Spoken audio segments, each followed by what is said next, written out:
الحمد لله رب العالمين، والصلاة والسلام على أشرف الأنبياء والمرسلين نبينا محمد وعلى آله وصحبه أجمعين. أما بعد، امام بخاري رحمه الله بدي مبارك كتاب كده كتاب الرقاق مبارك خبر روانه هغه خبري چې باغی سره زړونه نرمیږي د الله رب العزت په توفیق سره. دا په دغه کتاب الرقاق کې اخرنی باب دی او کوشش وکړو چې نن ختم کو او کنه نو ختم کو، نو دا به ان شاء الله اخرنی درسي په کتاب الرقاق کې. تیر شوی درس کې مونږه خبره کړې و د پولیسرات په باره کې، او داغي باره کې امام بخاری رحمه الله اوږد روایت راوړو چې داغي وضاحت په خپل ذکر شوی. داغي نه بعد باب راوړی دی باب فی الحوض، باب دی په بیان د حوض کوثر کې. الحوض دا غزي ته چې اوبه پکې راجمع کولی کېږي، اوبه پکې راجمع شي نو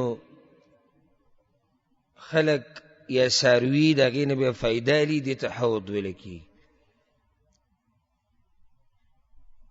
حوض کوثر، حوض کوثر یعنی هغه حوض د اوبو چې دا غي نه به پیغمبر صلی الله علیه وسلم د قیامت په ورځ په خپل مبارک لاسونو باندې خپل امتیانو ته اوبه ورکوي. او په دې باندې زمونږ ایمان دی. دا د ایمان یو خبره ده، یو برخه ده چې ته به ایمان ساتي په آخرت باندې، نو په آخرت کې بیا ایمان به ساتي ته په حوض کوثر باندې.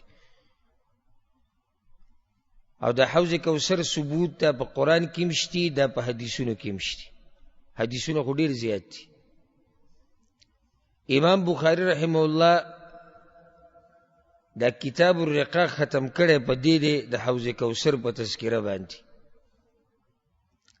یو خو دې سره زړونه نرمیږي ځکه چې خبره د آخرت ته د حوض کوثر ده، یو ناشنا موقف ته، یو ناشنا حال وي ده.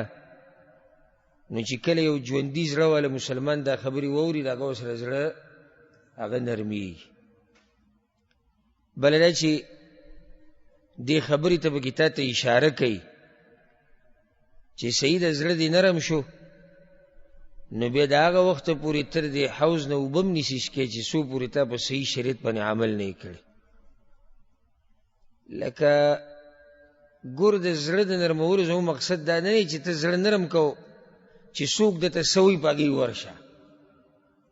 نه، چې زړه دې نرم شو او دین طرف ته دې رغبت او توجه پیدا شوه، نو اوس د هغه دین لټون وکړه چې هغه سوچه د قرآن او حدیث نه اخیستی شوی دی. هغه خلک چې په بدعاتو خرافاتو کې اخته دي، هغه وایي زمونږ هم زړونه نرم دي، او کیدای شي زړونه یې نرم وي، دې کې شک نشته. ډېر به پکې داسې میلاو شي چې زړونه یې نرم وي، د الله نه یېرېږي، خو لارې غلطه رانیولې ده. او دا عوام خو پرېږده، مولیان پکې لا بعض دا وایي نو یې څه کېږي، یو لار خو یې رانیولې ده که نه. دا خو عجیبه خبره ده. دا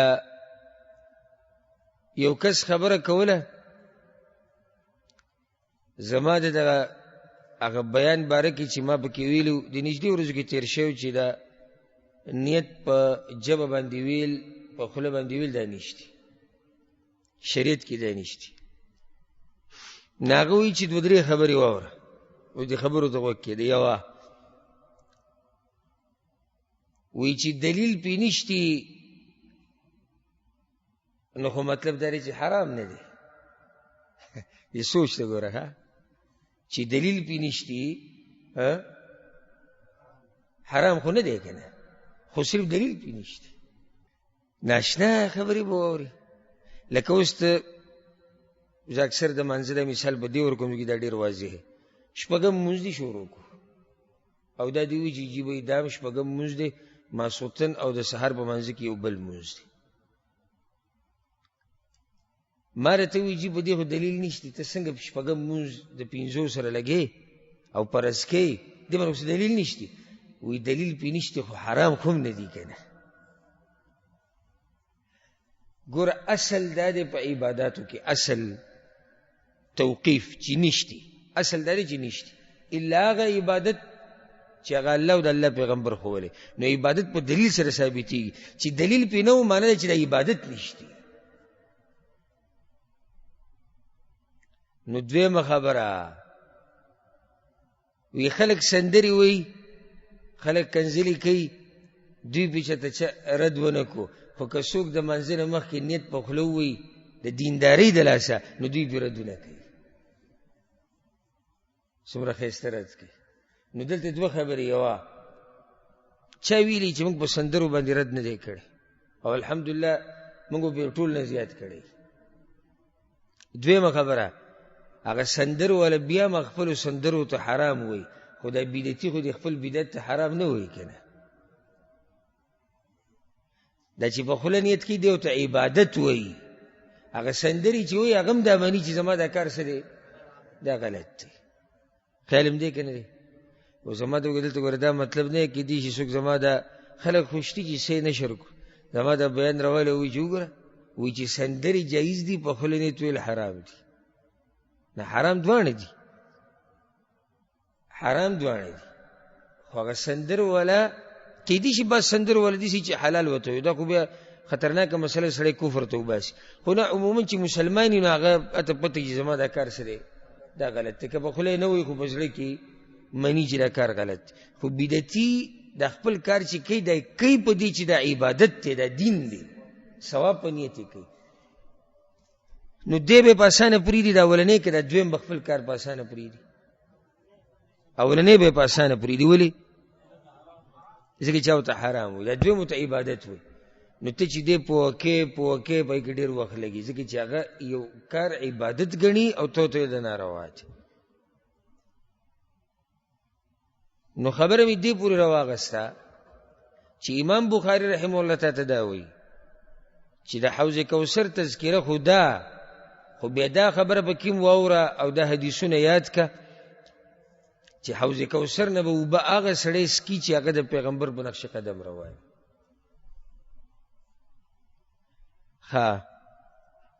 د امام بخاري رحمه الله ابتدا د دې باب نه داسې شوي ده، وقول الله تعالی انا اعطیناک الکوثر، او وینا د الله انا اعطیناک الکوثر، دې کې اشاره د حوض کوثر ته. په اصل کې د الکوثر څه ته وایي؟ الکوثر دا په عربي کې ډېر خیر ته وایي، الخیر الکثیر، ډېر خیر. الله پیغمبر له ډېر خیر ورکړی. لکه اوس مفسرینو دې کې ډېر اقوال دي. یو وی الکوثر قرآن ته وایي، الکوثر یعنی الله ولا راتلونکي او تیر شوي خطاګانې ټولې معاف کړي. الکوثر جنت ته وایي، الکوثر حدیثونو ته، الکوثر دیتو، الکوثر دیتو، دا ټول را جمع کیږي په الکوثر کې. یعنی داسې شو ترجمه چې اے پیغمبره موږ درکړی تا ته ډېر خیر. نو ډېر خیر کې را ټول رانلو، را ټول به کې رالو. نو حوض کوثر به کې هم راغی چې الله به په آخرت کې پیغمبر صلی الله علیه وسلم له ورکوي. او واضح دا ده والله اعلم چې د هر پیغمبر دپاره خپل حوض شته. قیامت په ورځ د هر پیغمبر خپل حوض دی، او زمونږ پیغمبر صلی الله علیه وسلم دپاره خپل حوض دی چې دا د هغوی د هغې نه غوره دی. وقال عبد الله بن زید، عبد الله بن زید رضی الله عنه وی پیغمبر صلی الله علیه وسلم دا خبره کړې ده. ګوره امام بخاری دا کتاب چې راوالی کنه دې ټول د کوي الله وی پیغمبر وی، الله وی پیغمبر وی، صحابي وی الله وی پیغمبر. دا باز وی په دې بخاری پورې سمن خطی نه، موږ په دې بخاری پورې په دین خطی یو، ځکه چې په دې بخاری کې دنه خبره د الله او د الله د پیغمبر ده. که چېرته دې امام بخاري یو کتاب لیکلی وی که نه، او صرف خپل رای پکې بیان کړی وی چې زه دا ویم زه دا ویم زه دا ویم، موږ له بیا اهمیت دومره نه ورکوو، ځکه چې د هغه رای خطا هم کیدی شي او صحیح هم کیدی شي. خو دلته خبرې د چا دي؟ هغه یا قرآن آیت وي یا ته حدیث وي، او حدیث ته په صحیح ټنګېدلي سند وي.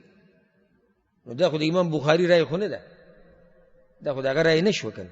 لکه اوس تا ته یو سړی راشي تا ته دا وایي چې ما اورېدلي دي د پلاني نه، هغه اورېدلي د پلاني نه، ټول ثقه رښتیني خلک دي چې امت ګوی ورکوي چې او د رښتیني هغه اورېدلي پلاني نه پلاني نه پلاني صحابي نه، هغه پیغمبر صلی الله علیه وسلم دا خبره دي چې کړې ده. ابل تا ته مړوي په دې مولوي صاحب پورې نښتې دا څه قیسه دې جوړه کړې؟ نه، زه په دې مولوي صاحب په رای پورې نه یم نښتې، هغه مولوي صاحب ما ته په سند سره حدیث بیانوي، زه هغه حدیث پورې نښتې. امام بخاري رحمه الله سره چې زموږ د کومه مینه ده که نه، دا ټوله دې د لاسه ده چې د پیغمبر صلی الله علیه وسلم د خبرو خدمت کړی دی. که دې څه خو ډېر مولیان په امت کې تېر شوي، یوازې دی خو نه دی، خو ده محنت کړی ده او محنت یې ډېر کړی دی، ځکه ورسره زموږ محبت دی او ځکه یې زموږ د دې کتاب سره محبت دی. وی عبدالله بن زید رضی الله عنه دا خبره کړې ده. و دې کې څوک دا اعتراض کولی شي چې عبدالله بن زید در سند قرآن وړو، امام بخاري وقال عبدالله او ویلی عبدالله بن زید، نو امام بخاري څنګه د عبدالله بن زید سره ملاو شو؟ نو دغه روایت په دې خپل صحیح بخاري کې په بل ځای کې موصول راوړی دی، یعنی سند یې ولا ذکر کړی دی. نو کله امام بخاري یو ځای کې سند ذکر کړي بل ځای کې ذکر نه کړي، ځکه چې هلته هغه بل ځای کې ذکر کړی، او کله ذکر نه کړي نور علما به په شرح کې ذکر کوي د دې سند دا دی. نو امام بخاري په دې کتاب باندې هر کدو کړیلا نه پوهېږي.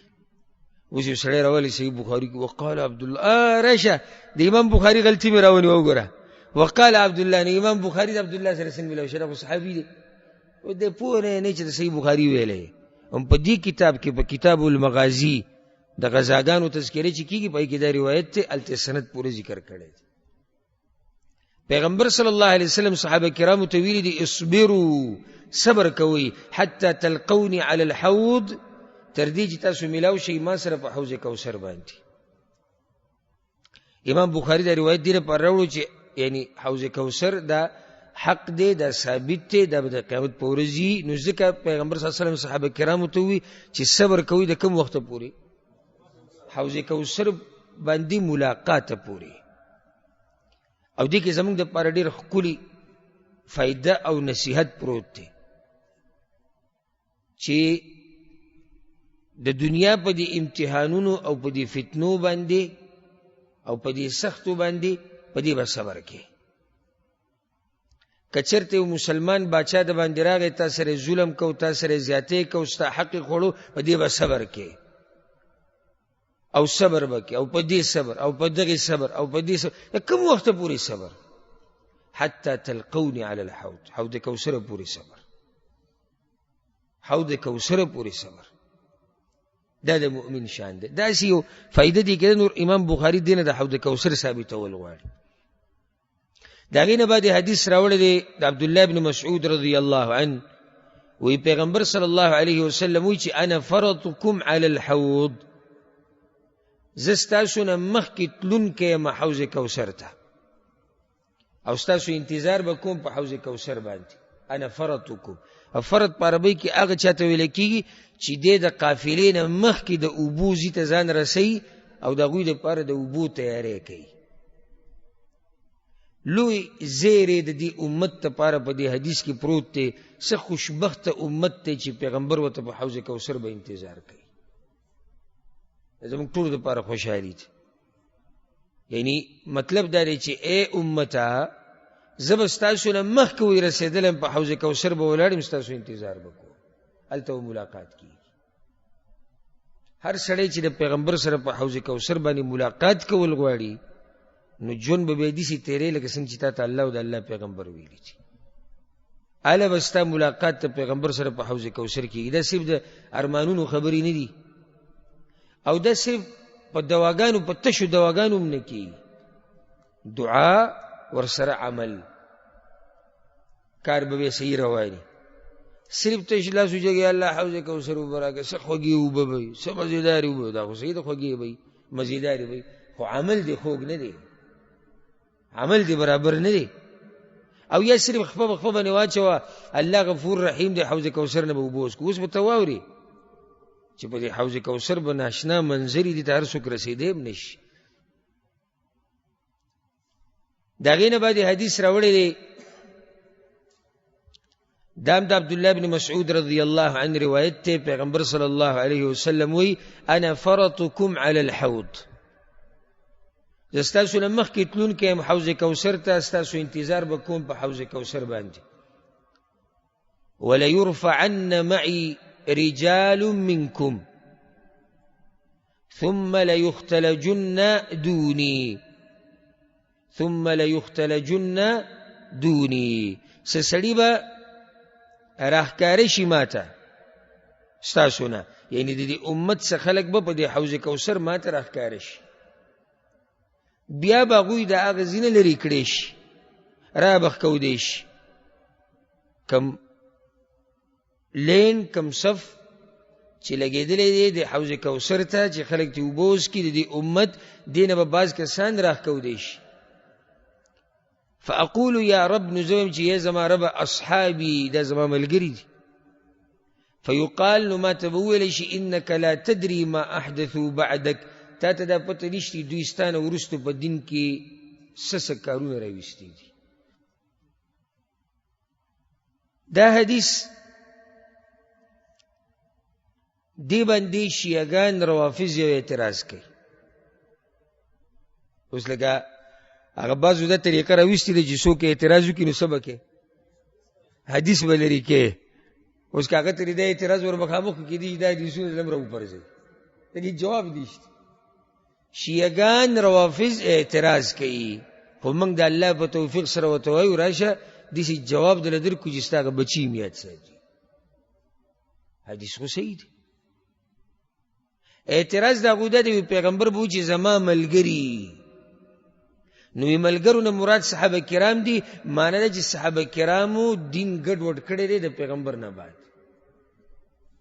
بلکہ روان روایتونو کی رازی بعضو بارکی بویلشی چی تا تا پتہ نیشی دوستان بعد مرتد شوی دی، دیسی بوس حدیث رائش ناغوی دا زمان دلیل لی چی صحابہ کرام ولیعظو باللہ مرتد شوی، او تب بولا جواب ورنکی بیا بر واپس کی گی چا پسی علماء تا، ذکر دا علماء احسان مانی پزام باندی. تاسو چې داسې ډډه لګولي چې وایي سنیان په حق دي او موحدین په حق دي او سلفیان په حق دي او قرآن او حدیث او داسې بریت او دا سوکه پکې تیره کې، نو دا الله سړي پیدا کړي دا هغوی جوابونه کوي، ته دې څه خبرې؟ اعتراضات خو کیږي، په تا باندې هم کیږي، ستا په دې قرآن باندې هم اعتراض کیږي، ستا په دې پیغمبر باندې هم اعتراض کیږي، په دې حدیثونو هم اعتراض کیږي، خو الله سړي پیدا کړي دي چې هغوی د دې جوابات کوي. اتخه مطمئن ناسی. اس کا دا اعتراض ذکر منگو علم و علم که دا اعتراض دوانیو که وار پار بدن خطاش کنا گلوڑ کی گا بنا دی حدیث که ولیدانیش دی اصحابی زمان ملگری، اس کا دا آغا منکرین حدیث لارخ پلے و دا حدیث را رگڑے یو آگو جدا مسئلہ دا، خو حدیث خو صحیح دے، نو دفاع بے کہ دفاع دا علیہ کی گی جس سری سر علمی د دې به جوابو کم بیا مخ کیږو. روان حدیثونو کې کچرتم دې سره شي راګي به دغه جواب ګوره. حدیث کې درې قسم الفاظ راغلي دي، یو وی زه به وایم چې ای زما رب اصحابي، اصحاب خو زه د عربی کې ملګرو ته وي. دویم کې راځي اصحابي، اصحابي یا تصغیر دی د اصحابي، روپی روپاټي، روپی او روپاټي کې څه فرق دی؟ راوڑے کڑے یعنی تصغیری والو کوئی روپاٹے گنتے کی ورک. ہاں یو روایت کی رازی امتی، زما امت تے دیر الفاظ دی. اس دا سوک دی چی دا پیغمبر صلی اللہ علیہ وسلم دا وفات نباد مرتد شوی دی او یہ دین کی تبدیلیانی کری دی. واورا یو سوک قسم خلق دی، یو آغا خلق دی چی دا پیغمبر صلی اللہ علیہ وسلم پا زمانے کی مسلمانان شیو او پیغمبر صلی اللہ علیہ وسلم پا اسلام لیدلیو او بیا مرتد شیوی دی، او دی کسا عیب شتی؟ پیغمبر صلی اللہ علیہ وسلم بانی عیب لگولے شی؟ پا صحابہ کرامو لگولے شی؟ نا. ابو بکر صدیق رضی اللہ عنہ چا سر قتال کرو؟ مرتدینو سر نو کرے؟ اگوی مرتد شیوی نو؟ آغا بانڈا چیان چا اگوی دا مدینین لری اسیدو په هغو کې بعض داسې وو چې اسلام خو د زړه نه قبول کړی، یېرېدلي دي یا تمه د مال و د دنیا و، اسلامي قبول کړی. د پیغمبر صلی الله علیه وسلم د وفات نه بعد چې څنګه ورته پته ولګېده چې پیغمبر صلی الله علیه وسلم وفات شو، دوی هغه اسلام پرېښود. دا خلک هم په حوض کوثر کې ولاړ، خو پیغمبر خو د دوی د مرتد کېدو نه بیا نه دی خبر، شیخ وفات شوی دی کنه، خیال هم دی که نه دی. نو دویم قسم خلک هغه دي چې د پیغمبر صلی الله علیه وسلم په ژوند کې مرتد شوي دي، اخري ژوند کې هغه ته خبر نه و.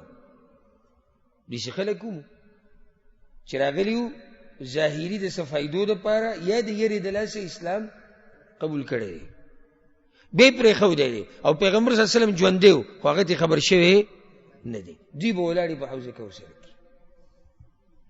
ها دریم قسم خلک هغه دي منافقان، ظاهره کې خو مسلمانان دي کنه، دي کنه دي. پیغمبر صلی الله علیه وسلم خو ټول نه خبر، که خبر دی چې نه دی خبر، چې کله پیغمبر مړ شو دوی کفر ښکاره کو، دوی چې کفر پټ کړی خو دغه وخت پورې پټ کړی چې پیغمبر صلی الله علیه وسلم په دنیا کې شتي. چې کله پیغمبر صلی الله علیه وسلم دنیا نه لاړ نو دوی کفر سکو راښکاره او دا و کافره. اوس دا خلک دي چې پیغمبر ته نه دی خبر. نو دریم قسم خلک، څلورم قسم خلک هغه بدعتیان چې هغوی د پیغمبر لار بدله کړې ده، مسلمانان دي، ځکه چې دې حدیث کې دی چې ما احدثو بعدک، یعنی په دین کې نوي کارونه راویستي دي، ځکه چې صرف مرتدین نه واپس کیږي بلکې بدعتیان تیم واپس کیږي د حوض کوثر نه. نو دا هغه بدعتیان دي او ګمراه فرقو ولدي چې د پیغمبر لارې پرېښودې ده. څو قسم خلک شو؟ څلور. اشکال په دې ټکي کې اصحابي، نو دا یاده کوي ګوره په لغت کې عربی لغت کې شریعت خبر نه کوم، په لغت کې هر هغه چاته دا لفظ شامل دی د اصحابي یا د صحابي ده چې هغه تا سره څه وخت تیر کړي. صحیح ده که نه؟ تا سره یو سړی مجلس کې کینی پاسي، څومره چې کینی پاسي دا ټول ستا ملګري دي. لغت په اعتبار سره دوی ټولو ته څه ویلی کېږي؟ اصحاب، ملګري ورته ویلی کېږي. دویم هغه صحابي دی شریعت کې چې ورته وایي چې په پیغمبر ایمان راوړی دی، هغه یې لیدلی دی او په حق ایمان باندې مړلی، دا شریعت کې صحابي دی. دلته مراد لغوي صحابه دي. پوه شوئ که نه؟ زه به د ښکلی دلیل پیش کړم او زړه به م خوشحاله شي او دواګانې به م د زړه نه وخیږي. حدیث کې دا راځي په صحیح بخاري کې دي، بعضو صحابه کرامو پیغمبر صلی الله علیه وسلم ته وی یا رسول الله دا منافقان وجنئ ولې نه؟ هغه ورته وی نه، لا يتحدث الناس یا لا يتحدث الناس انه كان يقتل اصحابه. خلق به بیا وی چې د خپل ملګري وجني. منافقانو ته څه وی؟ ملګري. نو دا دي ملګري لغت په اعتبار سره خو ملګري دي کینی پاسي نه. نو دلته دا مراد دي اصحاب لغوي اعتبار سره، او د پیغمبر سره چې څوک هم کینی هغه ټول په یعنی دغه کې راځي چې اصحابي. خو شرعي لحاظ سره صحابي هغه یو دی چې په اسلام باندې مړي. پوه شوئ که نه؟ نو منافقان هم اوس پیغمبر سره ناست دي، بهر نه چې څوک راشي دې دا فرق کولی شي چې دې کې کم یو صحیح صحابي دی کم یو اسې ناست دی؟ نشي کولی دا فرق کړي. نو هلته پیغمبر صلی الله علیه وسلم ته هم پته نشته. الله ورته یو څو منافقان ښولي، ټول خو ورته نه دي ښولي که نه. دغه منافقان به هم په حوض کوثر باندې ولاړ. نو پیغمبر خو هغه زوړ سوچ کوي چې مدینه کې خو دی ما سره ناست و، خیال هم دی که نه دی؟ خو په حقیقت یې نه دی پوه. ملائکو یا الله ولا خبر ورکو چې نه دی هغو کې نه دی. اوس زړه کې اشکال شته؟ خبر واضح شو.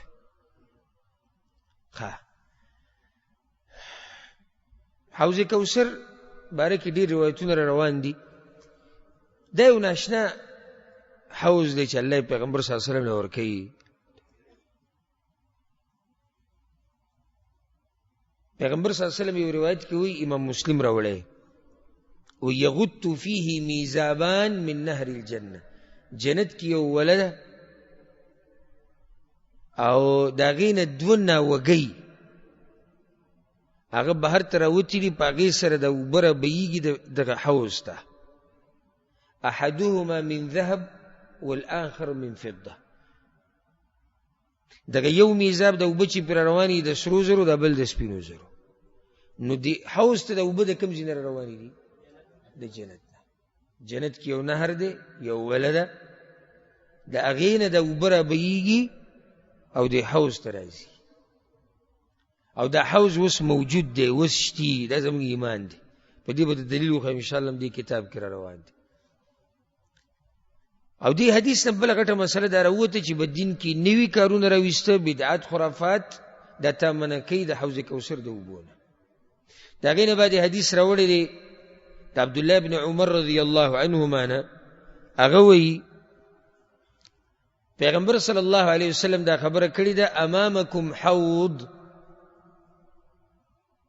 ستاسو مخې ته را روانو ورځو کې حوض کوثر خبر را روانه ده، او تاسو ته مخې ته حوض کوثر دی، یعنی ورځئ باغزي ته. کما بین جرباء و اذرح، دلته حذف شوی دی، تقدیر دا دی کما بین مقامی و بین جرباء و اذرح. اغه حوض مسافت دومره دی لکه زما د دې زینه والا پیغمبر صلی الله علیه وسلم کوم ځای کې دی؟ مدینه کې دی. د مدینې نه والا د جرباء علاقې او اذرح علاقې پورې چې څومره مسافت دی او څومره وخت کې دغه سفر کیږي، نو په دومره اندازه باندې حوض کوثر مسافت دی. دا جرباء او اذرح د دوه کلی دي، د شام په علاقه کې ډیر مشهورو. نو پیغمبر صلی الله علیه وسلم صحابه کرامو ته دا مثال ورکو، وی لکه د دې ځای نه د مدینې نه چې یو سړی جربا ته روان شي په سورلۍ باندې سوري، نو څومره وخت یې لګي؟ دومره اندازه ده د حوض کوثر، دومره غټ حوض به لګي. خو دلته ته یو فایده ذکر کم، هغه دا بعضو حدیثونو کې داسې راځي پیغمبر صلی الله علیه وسلم وی حوض کوثر مسافه اندازتن دومره ده لکه بین صنعاء والمدینه، لکه مدینې نه چې د یمن علاقې صنعاء ته ځي. صحیح شو؟ په بل ځای کې وی یو میاشت سفر چې وکړي، یو میاشت. په بل حدیث کې راځي وی لکه د عدن او د عمان په منځ کې چې څومره علاقه ده یا څومره سفر دی، د دې په اندازه. په بل روایت کې وی د مکی او د ایله علاقې په منځ کې چې څومره سفر دی، د دې په اندازه. په بل روایت کې وی ایله او د صنعاء په منځ کې چې څومره دی، د دې په اندازه. دلته به بیا استاد ته ضرورت راځي، او دلته به بیا علم ته ضرورت راځي. یعنی دا ترجمه ولا کتابونه ځان پیدا کړه کنه، ګور ته خاند را خاند خپلوي دوړه دې صفا کا. اوس کدلته په کوم علم عالم باندې ووري دی یا په منکر حدیث باندې کرخه براکه کې وي حدیثونه ټول ګډ وډ دي. یو ځکه مدینه او یمن، بل ځکه مدینې نه د جربا پوری، او بل ځکه د عدن او د عمان په منځ کې، بل ځکه مکه او ایله. دا څه خبره شو؟ خبره دا ده چې دې به پوه نه لري، ځکه داسې وایي چې د حدیثونو کې اضطراب دی او یو بل سره ټکراو خوري. چې ښکلې خبره دا ده چې ویر کړه او ټول ختم کړه، نه هېڅ اضطراب پکې نشته. الحمدلله جواب د دې هغه دا دی. یو جواب یې بعضو علماو دا کړی، اوس که سړی دغه علاقې شمارل شروع کړي د سفر چې د مدینې نه صنعا پورې څومره دی او یا د عدن نه د عمان پورې، یاره دا خو لږ کم دی او لږ څه دی زیات دی او دا څنګه. نو بعضو ځایونو کې پیغمبر صلی الله علیه وسلم د حوض پلنوالی ذکر کوي، په بعضو کې اوږدوالی ذکر کوي. پوه شوئ که نه؟ لږ صبر. دویمه خبر هغه دا ده چې دا څومره علاقې چې پیغمبر صلی الله علیه وسلم ذکر کړي دي که نه، دا څومره علاقې چې ذکر کړي دې ته چې په سورلۍ باندې به په هغه ورځو کې سفر کوو، نو تقریبا میاشت به لګېده، تقریبا میاشت به لګېده. ځکه یو حدیث کې مسافه د میاشت راغلی ده، اوس لازم نه ده چې دا که ورځ کمه شي ته به اخ ورځ کمه شوه، یا په میاشت باندې یو 2-3 ورځې په زیاتې لګي، اله دا خو 2-3 ورځې زیاتې ولګي، دا څنګه بل حدیث کو بل ځای دی کې خو میاشت لګي. پیغمبر صلی الله علیه وسلم تا ته تقریبا اندازه درخی، تا ته دا خبر را نږدې کوي. خیال هم دی که نه دی؟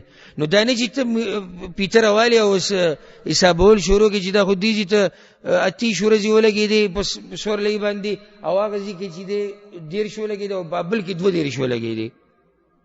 دا څومره علاقې چې پیغمبر صلی الله علیه وسلم ذکر کړي دي په هغه زمانه کې چې به دې ته سفر کېدو، نو د دې په منځ کې به دا مسافت تقریبا په میاشت کې والی کېده.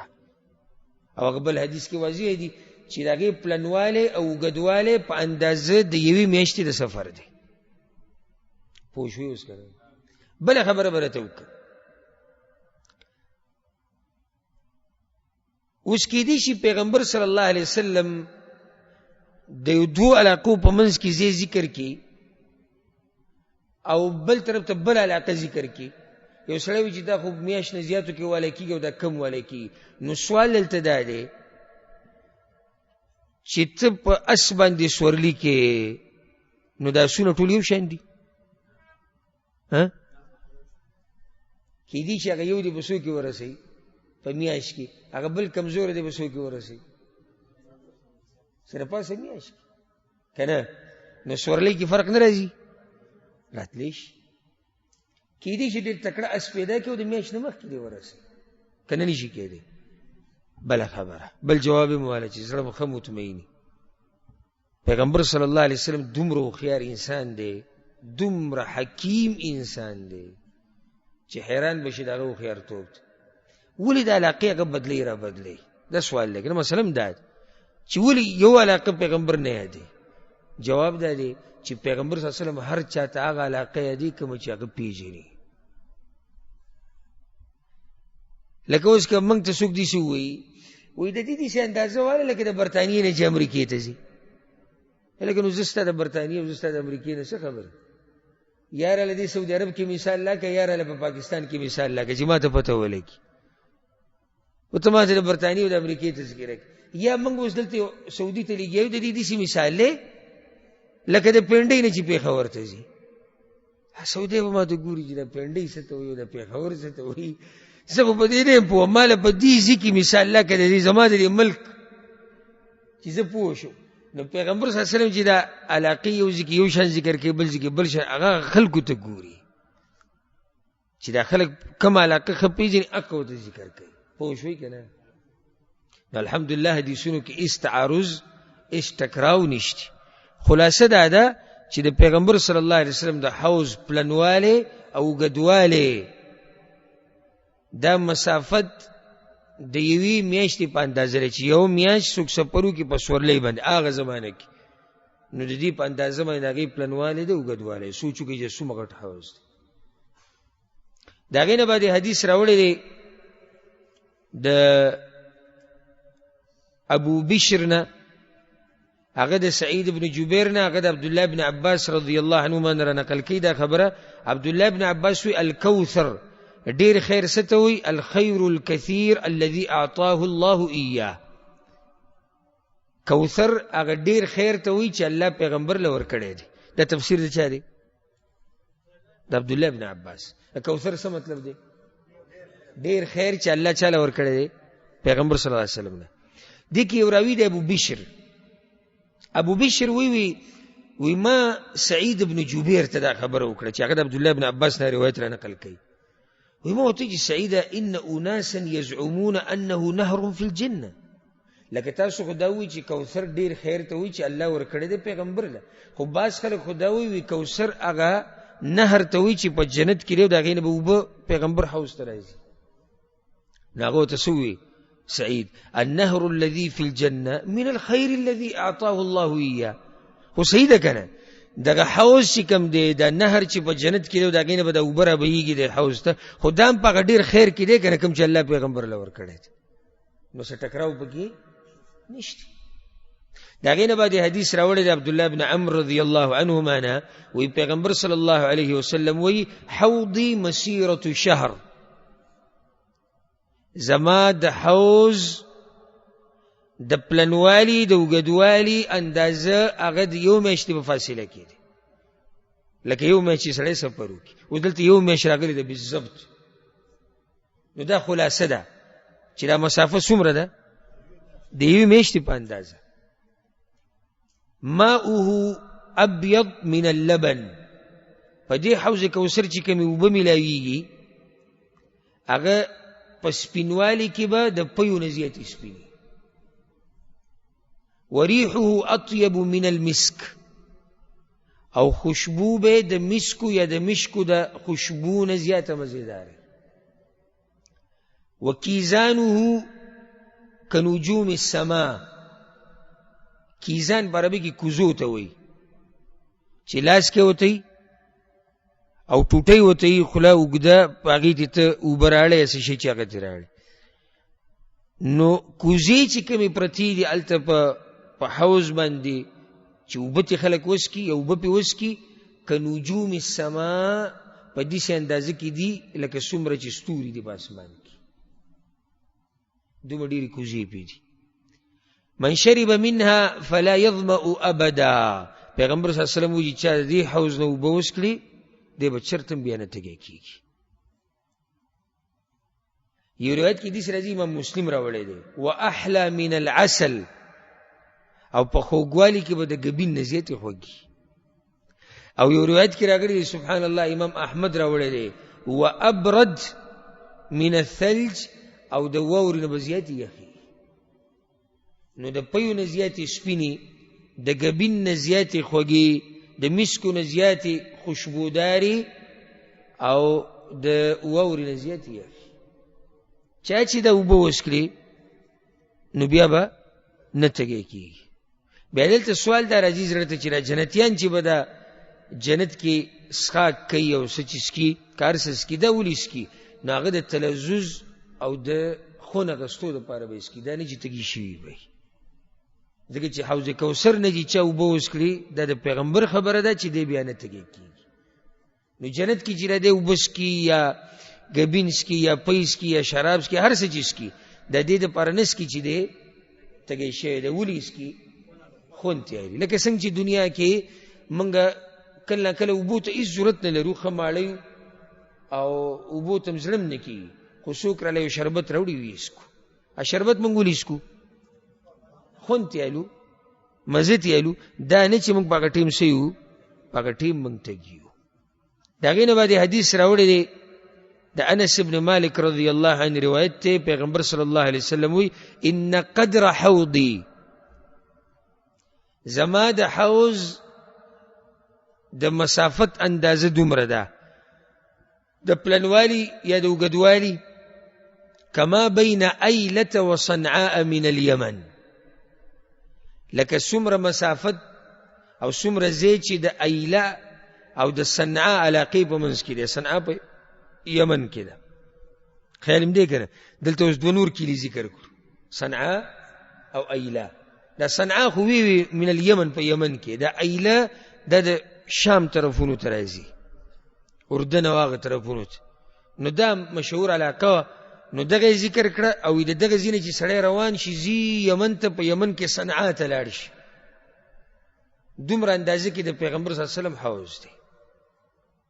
وإن فيه من الأباريق كعدد نجوم السماء، او په دې حوض باندې چې کوم جګونه پراته دي، جګ چې اوبه پې څکې کېږي، اباریق جګ ته وایي، څومره جګونه چې پراته دي نو شمار کې دومره اندازتن دومره دي لکه په اسمان کې چې څومره ستوري دي.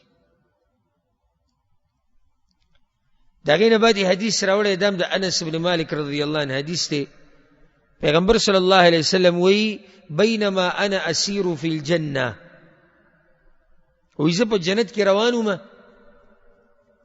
نور روایتونه معلومیږي چې دا د اسراء او د معراج په شپه باندې و. وی زه جنت کې روان وم، اذا انا بنهر، په یو وله باندې تېرېدم په جنت کې دننه، حافتاه قباب الدر المجوف، د دې ولې د غاړې نه دي غاړې، په دې غاړو باندې قوبې جوړې شوې وي. او دا قوبې جوړې شوې وي د ډډو ملغلرو نه. څه ناشنا نعمتونه وي. اوبه بهیږي او د دې اوبو دا غاړې د ولې دا غاړې چې دي په دې باندې د ډډو ملغلرو نه ښایسته ښایسته قوبې جوړې شوي دي. وی ما وی چې ما هذا یا جبریل دا څه دي؟ وی ما ته وی هذا الكوثر الذي اعطاك ربك، دا کوثر دی کنه الله تعالی درکړی دی، یعنی د دې ځینه اوبه در روانې دي، حوض ته اوبه د دې ځینه روانې دي. فاذا طینه او طیبه، نو د هغې دا خټه یا د هغې خوشبو مسکن اذفر، د تیزو مسکو یا د مشکو په شان وه. اذفر هغه خوشبو ته ویل کېږي چې ډېره تیز او زوروره، یعنی انتهایی مزیداره خوشبو ته روانه وه، یا د دې خټې نه او یا خوشبو دي چې تیزه وه. شک هدبه، وی هدبه بن خالد دا یو راوي دی د سند کې، د هغه شک دی چې تین ویلی دی او که طیبې ویلی دی. او دا ته فایده ذکر کم، لکه چې تین لیکي په عربی کې تینه، تا یا نون ها، صحیح شو کنه.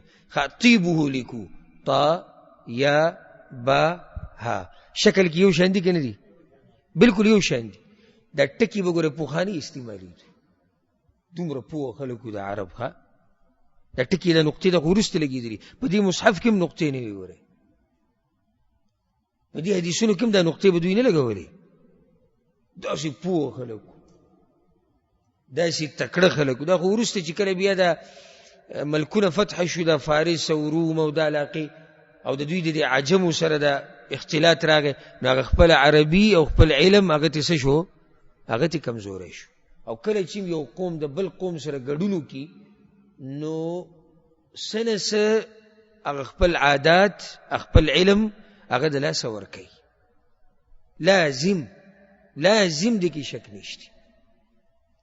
لکه اوس موږ پښتانه چې موږ سره علاقه کې مثال کې نور خلک راننوځي چې هغه د بل قومي یا بل علاقې، لازم به په موږ باندې اثر کوي. زموږ عادات به زموږ نه ګډوډ کېږي. کیدی شي موږ د هغوی نه څه ګټوره خبره یې زده کړو، او کیدی شي د هغوی نه یو کمزوري خبره یې زده کړو، دا هم کیدی شي. نو دا لازم اختلاط سره چې دی ګډون سره کمزورتیا راځي. د عرب کمزوري شوي دي په علم کې په هغه وخت کې چې کله د دوی ګډون د عجمو سره راغی. عجم چې د هغوی خپله ژبه عربي نه وه. اوس هم دلته چې د عرب دي لکه د سعودیان والا، دوی چې د عربي ماته پاته کوي زموږ دپاره یې کوي، خپل عربي پکې ماته پاته شوه که نه. دا موږ سره چې دا خبرې کوي دا ماتې پاتې، خو زموږ دپاره یې کوي که نه. خپله یې پکې هم خراب شوه، خپله یې پکې هم ګډوډه شو، زموږ د لاسه ګډوډه شو. اوس چې زموږ علاقې ته دغه راشي اسې مثال، او داسې ګستاخي د چا نه کوم، مثال ورکوم ما د عربو د پښتنو. لکه اوس زموږ علاقې ته انکې راشي، پښتنو علاقه ده، څوک ورته راغی انکې، دا چې په ژبه کې دا توسي موسي ډېر وایي، دا انکې راغی. او د دې انکیانو بیا خاندانونه رالو او موږ سره کېناستو پاسو، زموږ پښتو هم خرابه شي، ځکه چې موږ به پکې هم بیا دوی سره یو ټکی نوم توسي موسي کوو که نه، کوو به لازم، ځکه چې هلته منځ کې ګډون راغی. نو عرب ډېر تکړه دا نقطې به دوی نه لګولې. او دې کې ګوره دا ټکي ګوره بالکل یو شان دي، فرق صرف په څه کې دی چې په نون باندې نقطه بره ده او د با نه لاندې ده. طینه طیبه. نو ځکه شک د هدبه دی یا د هدبه چې تین دی او که طیب دی، الله اعلم. خو دواړه که تینی کې چې د خټې نه خوشبو روانه وه، او که داسې ووایي چې خوشبو ډېره تیزه روانه وه، نو خبره کې څه فرق راځي؟ به کې هیڅ فرق پکې نه راځي. خو دا د هغوی احتیاط دی چې خبره ښه واضحه کوي، او وی کیدی شي خپله غاړه ازادي کوي. حدیث راوړی هغې نه بعد د انس بن مالک رضی الله عنه، پیغمبر صلی الله علیه وسلم وی لیردن علی ناس من اصحاب الحوض، زما په ملګرو کې به بعض خلک حوض کوثر لراشي، حتی اذا عرفتهم، تر دې چې زه به هغه وپېژنم. وپېژنم به یې څنګه؟ په څنګه به وپېژنم؟ د نښو نښانونه او دا چې زمونږ امت کې دي. نو کله چې زه وپېژنم اختلجوا دوني، زما نه به دوی راښکودی شي. فاقول اصحابي زم چې دا زما ملګري دي، یعنی زما امتیان دي. فیقول نو ما ته به الله ووایي لا تدري ما احدثوا بعدک، تا ته پته نشته دوی ستا د مرګ نه بعد په دین کې څومره بدعات راویستي دي. دلته دا خبره چې پیغمبر سره علم الغیب نشته، ځکه که ورسره وی نو د دوی د حالاتو نه به خبرو. د هغې نه بعد حدیث راوړی سهل بن سعد رضی الله عنه، پیغمبر صلی الله علیه وسلم وی انی فرطکم علی الحوض، زه ستاسو نه مخکې تلونکی یم حوض کوثر ته، ستاسو انتظار به کومه. من مر علی شرب، څوک چې حوض کوثر ته راغی او ما ته راورسېدو دی به د حوض کوثر نه اوبه څښي. ومن شرب، او چا چې اوبه وڅښلي لم یظمأ ابدا، دی به هېڅ چېرته بیا تږی نه شي. لیردن علی اقوام اعرفهم ویعرفونی، داسې قومونه داسې خلک به هم حوض کوثر ته راځي چې ما به پیژني زه به یې پیژنم. ثم یحال بیني و بینهم، بیا به زما او د هغوی په منځ کې پرده راشي. او دا حدیثونه واضح دي. واضح دي که نه دي؟ مخکې تفصیل وشو. دې بل روایت کې داسې دي چې ابو سعید الخدري رضی الله عنه روایت دی، هغې کې ورسره دا زیادت دی وهو یزید فیها. ابو سعید الخدري رضی الله عنه هم دقه شان خبره کوله چې پیغمبر صلی الله علیه وسلم ویلي دي، هغه به پکې دا زیاتی وي. فاقول، پیغمبر وی چې زه به ووایم انه مني، دا خو زما په امت کې دي. فیقال، نو ما ته به وویلی شي انک لا تدري ما احدثوا بعدک، ای پیغمبر تا ته دا پته نشتی چې دوی ستا نه بعد په دین کې څه تبدیلیانې کړي دي. نو زه به دا ویم سحقا سحقا لمن غیر بعدي، تبا دي شي یا تبعید د هغه چا دپاره چې زما د مرګ نه بعد دین بدل کړی. یعنی پیغمبر صلی الله علیه وسلم په خپه نه دی، ځکه چې دیني بدل کړی دی. نو چې دیني بدل کړی دی دوی حقدار د دې نه دي چې دوی د حوض کوثر نه اوبه وڅښي. د هغې نه بعد حدیث دی د ابو هریره رضی الله عنه، هغه دا وایي چې پیغمبر صلی الله علیه وسلم دا خبره کړې ده یرد علی یوم القیامة رهط من اصحابي، زما د ملګرو یو ټولګی به د قیامت په ورځ حوض کوثر له راشي. او د حدیثونه واضح دي ځکه صرف ترجمه به کوو. فیحلؤون عن الحوض، نو دوی به د حوض کوثر نه وشړلی شي. دا بعض خلک به د حوض کوثر نه وشړلی شي. فاقول یا رب اصحابي، زم چې یا الله دا خو زما ملګری دي. فیقول انک لا علم لك بما احدثوا بعدک، تا ته دا پته نشتی چې دوی ستا د مرګ نه بعد څه کارونه په دین کې کړي دي. انهم ارتدوا على ادبارهم القهقرا، دوی ستا د مرګ نه بعد مرتد شوي دي، د دین ته شا کړې ده، دین یې پرېښودی دی. که دا مرتد څوک دي ما یې لږ ساعت مخکې تفصیل وکړو. پیغمبر صلی الله علیه وسلم باندې ایمان راوړی دی، مرګ نه بعد د پیغمبر صلی الله علیه وسلم مرګ نه بعد دوی مرتد شوي یا د پیغمبر صلی الله علیه وسلم په ژوند کې اسلام پرېښودی خو هغه ته نه دی خبر، یا منافقان. د هغې نه بعد حدیث دی سعید بن المسیب رحمه الله وی د پیغمبر بعضو ملګرو به دا خبره کوله چې پیغمبر صلی الله علیه وسلم ویلي. دا سند صحیح دی که کمزوری؟ حاشا وکلا. سعید بن المسیب وی د پیغمبر صلی الله علیه وسلم بعضو ملګرو دا وی چې پیغمبر صلی الله علیه وسلم دې ویلي. او صحیح شو، یو خدای دا چې صحیح بخاری کې دی، خو بل څنګه صحیح دی؟ سعید بن المسیب په خپل خو رښتینی سړی دی، پلار د صحابي و. دی وی بعضو صحابه کرامو دا خبره کړې ده. ګوره حالات به د صحابه کرامو نه لاندې چې څوک دي د هغوی معلوموي، د صحابه کرامو حالات معلومولو ته ضرورت نشته. ته به اوس صحابي معلوموي چې دروغجن دی که رښتینی دی؟ آیا صحابي به پیغمبر دروغ ویلی شي؟ ها، د صحابي نه چې بیا لاندې څوک دي دا به اوس معلوموي چې دا څوک دي او څوک نه دي. وی پیغمبر صلی الله علیه وسلم چې یرد علی الحوض رجال من اصحابي، زما حوض کوثر ته به باز خلق راشي زما د ملګرونه یعنی زما د امتیانو نه فیحلؤون عن دوی به وشړلی شي د حوض نه فاقول یا رب اصحابي زم چې الله دا زما ملګری نو ما ته به ویلی شي چې انک لا علم لك الله به ورته وایي انک لا علم لك بما احدثوا بعدك ستانه بعد دوی څه کړي تا ته پته نشته انهم ارتدوا على ادبارهم القهقرا دوی دین ته شا کړي او ستا د مرګ نه بعد مرتد شوي دي د هغې نه بعد روایت راوړی د ابو هریره رضی الله عنه پیغمبر صلی الله علیه وسلم وی بین انا قائم وی زه به ولاړم په حوض کوثر باندې ولې به ولاړې اوبه به ورکوي امتیانو له اذا زمره یو ټولګی به راشي حتی اذا عرفتهم زه به هغوی وپېژنم خرج رجل من بیني وبینهم یو کس به راښکاره شي زما او د دوی په دې منځ کې ټولګي په دې منځ کې دا به ملک ملایکو کې یو ملک به راشي سړي په شکل کې فقال نو هغه به وایي دا چې راښکاره شي دا سړی هلم دوی ته به وایي راځئ راځئ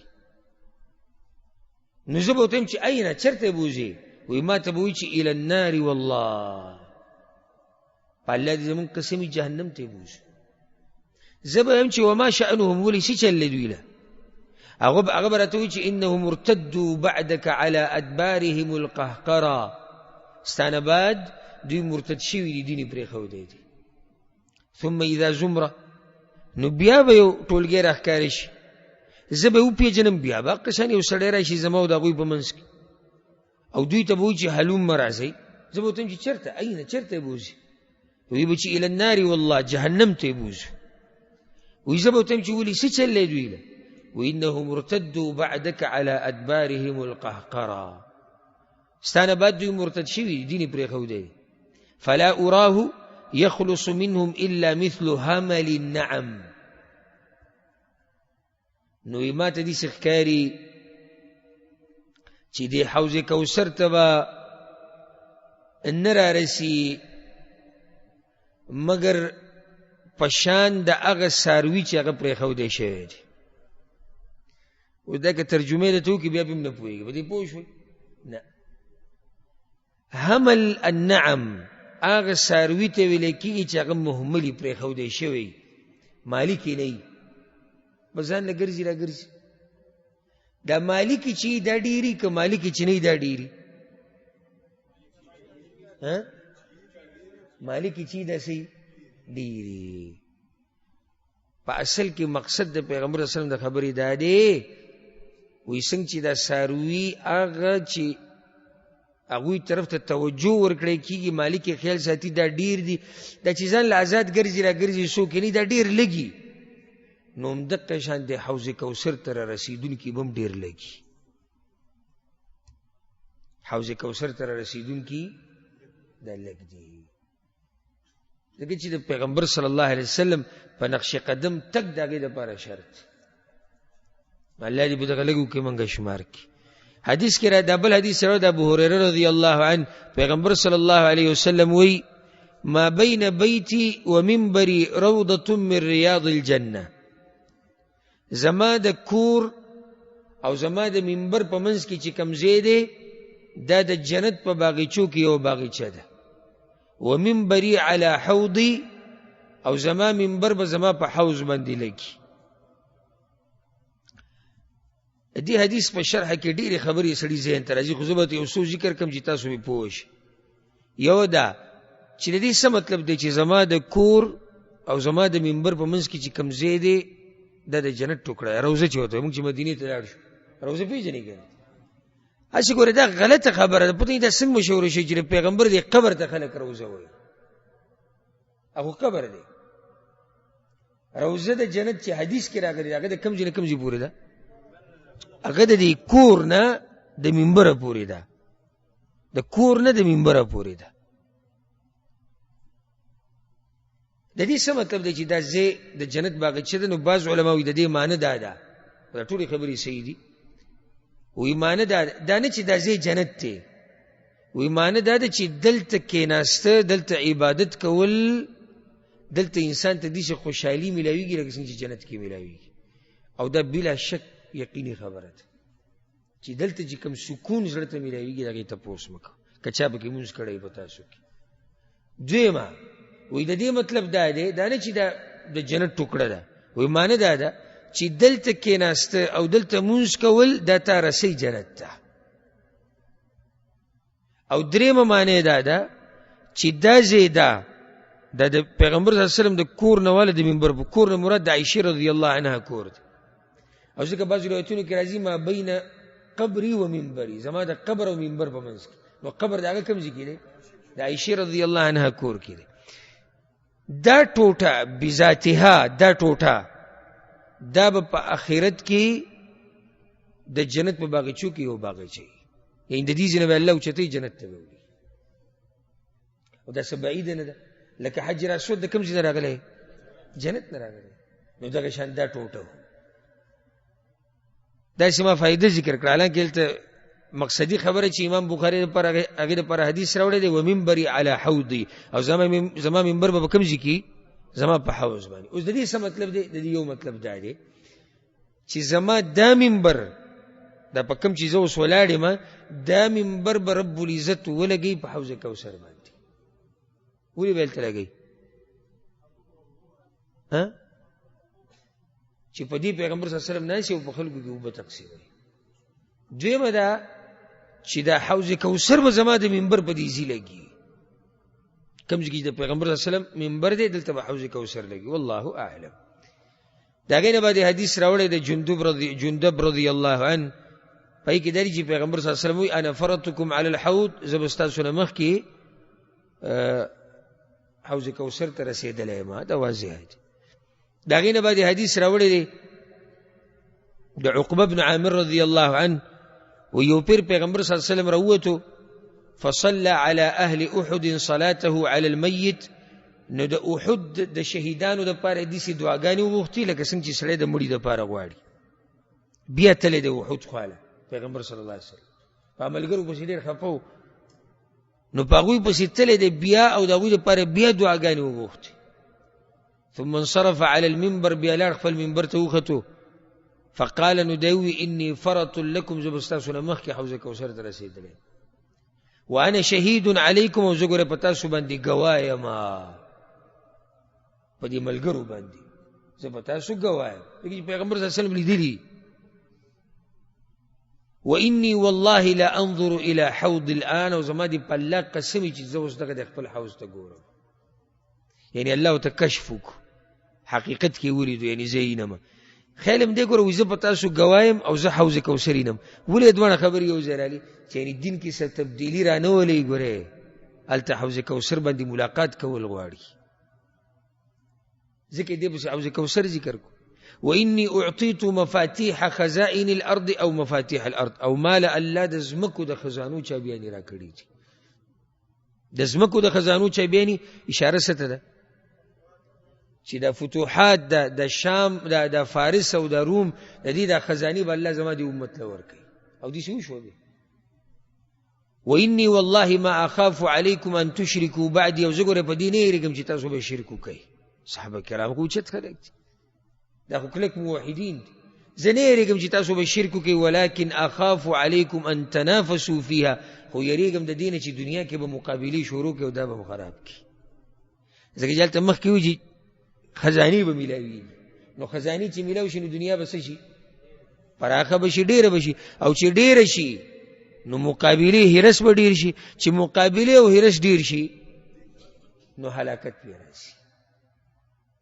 دې باره کې نور درسونو کې خبره شوې د هغې نه بعد حدیث دی د حارثه ابن وهب رضی الله عنه وی پیغمبر صلی الله علیه وسلم یو پیر د حوض کوثر تذکره کوله نو حوض کوثر دومره دی کما بین المدینه و صنعاء لکه څومره مسافه چې د مدینې او د صنعا په منځ کې ده یمن د هغې نه بعد د حدیث هم د حارثه ابن وهب رضی الله عنه دی وی ما د پیغمبر صلی الله علیه وسلم نه دا خبره اورېدلې ده حوضه ما بین صنعاء والمدینه د پیغمبر صلی الله علیه وسلم د حوض کوثر اندازه مسافت اندازه دومره ده لکه د صنعا او د مدینې په منځ کې چې ده فقال له المستورد نو مستورد ورته ده وی دا صحابي دی او دا اکثر نمونه صحابه کرامو دا به تاسو باندې ناشنا په دې لګي چې تاسو اورېدلي نه تاسو د هغوی سیرت اورېدلی دی او نه دې سره عادت وي او نه اکثرو مولیانو صاحبانو دا قصې بیان کړي لکه اوس که لاړې ملک کې د بیان شروع کو پلانې بابا او شلګزه بابا او اخوند درویزه او پیر بابا او لوی ځوان او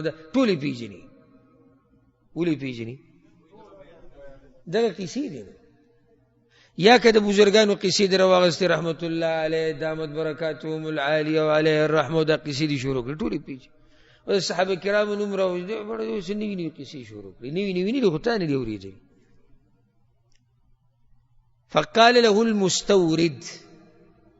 المستورد ابن شداد رضی الله عنهما.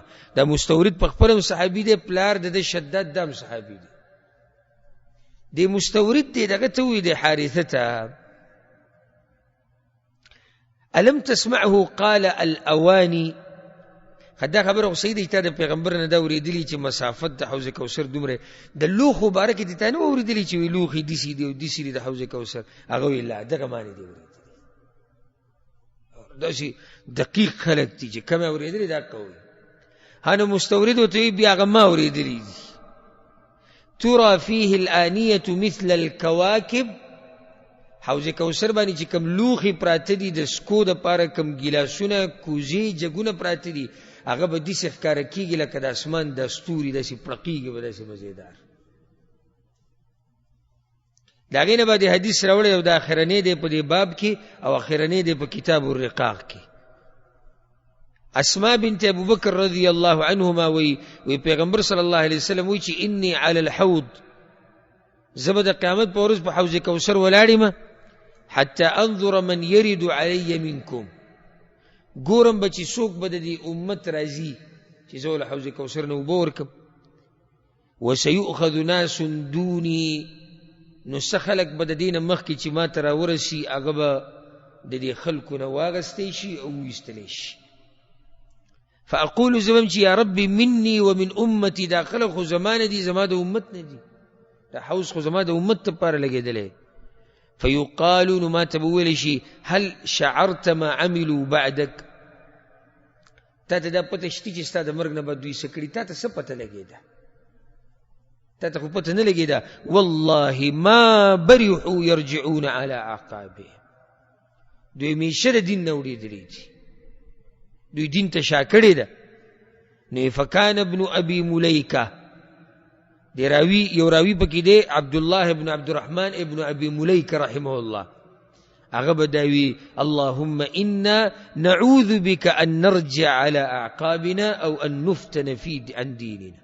یا الله پتا پورې پناه نسم د دې خبرې نه چې ستا د دین نه واوړم او هغې ته شا کوه او یا په دین کې روانې فتنې راشي.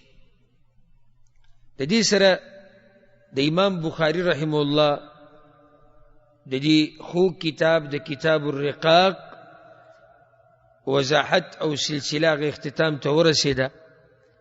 په دې هدف او مقصد سره موږ بیانوله چې د مؤمنانو زړونه که چېرته نرم شي او د یو سړي نرم شي زموږ دغه پکار دی، او دا کېدی نه شي چې د ټولو خلکو د زړونه نرم شي، ځکه چې د ایمان کیفیت او ایمانونه د ټولو خلکو یو شان نه دي. نو امید ده انشاءالله چې دا دومره حدیثونه موږ ووایو ما ته ښکاري یو سل اتیا او یو سل اتیا تقریبا یو سل اتیا حدیثونه وویلی شو کتاب الرقاق. امید دی زما او په تاسو مې ښه ګمان دی چې د یو سل اتیا حدیثونه به په تاسو کې څه نه څه تبدیلي راوستي که نه؟ زما امید دی تاسو باندې ښه ګمان کوم چې په تاسو کې به څه نه څه تبدیلي راوستي، او که نه یې راوستي نو ما له ګوره بله طریقه هم نه راځي، ما له بله طریقه نه راځي. زه خو به درته دقه د الله خبره کوم، د پیغمبر خبره به ته کوم. نو د پیغمبر په خبرو کې مې راته هغه خبرې وکړي چې هغې سره زړونه بیا ډېر ښه نرمي، هغې سره نرم نه شو نو بیا خپل ځان له څه علاج وکړه، د ایمان مراجعه دې وکړه، ما له بل طریقه نه راځي. نو دا اختتام ته ورسېدو د الله په توفیق سره، او الله دې دا ټک خطا عمل زمانه قبول کړي، او که څه کمې زیاتې شوي په خبرو کې الله دې راته د هغې عفو وکړي، او د دې معمولی عمل د لاسه دی رب العالمین موږ ته د حوض کوثر اوبه نصیب کړي، او د آخرت هغه سختونه دی الله موږ وساتي. الله دې زمونږ په قدردانو والدینو باندې د حوض کوثر اوبه وڅکي، الله دې هغوی ته د پیغمبر صلی الله علیه وسلم سفارش نصیب کی او الله سبحانه وتعالی د دې خوږ پیغمبر د چا چې موږ دا خبرې بیانولې الله دې هغه سره زموږ ملاقات په جنت الفردوس کې وکړي او الله دې د امام بخاری رحمه الله سره زموږ ملاقات په جنت الفردوس کې وکړي او الله دې موږ له توفیق راکړي چې د په دې کتاب باندې پوه شو او الله دې موږ له توفیق راکړي چې د قرآن او د حدیث نشر او اشاعت وکړو. هذا والله أعلم وصلى الله وسلم على نبينا محمد وعلى آله وصحبه أجمعين.